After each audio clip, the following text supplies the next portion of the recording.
what's going on, guys? Let's look at this problem right here. Here this question is asking what is the base current. To find out the base current, the equation is IB is equal to V over R. V is basically the voltage drop across the transistor and the resistor in between, divided by the resistor in between. Now voltage drop across the transistor is basically VBE, because this is base and this is emitter. So we have to find out what is VBE is.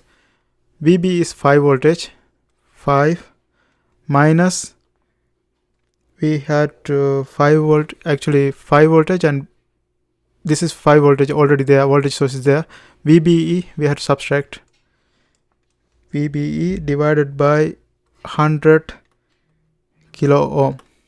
Now VB is already given right here, so we can directly plug it right here. So 5 minus 0.7 divided by 100 kilo ohm, and that's going to give us 4.3 volt divided by 100 kilo ohm, and that is equivalent to 43 microampere.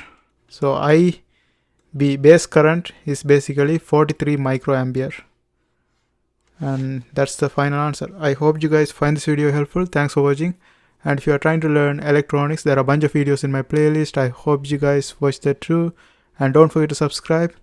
See you next time.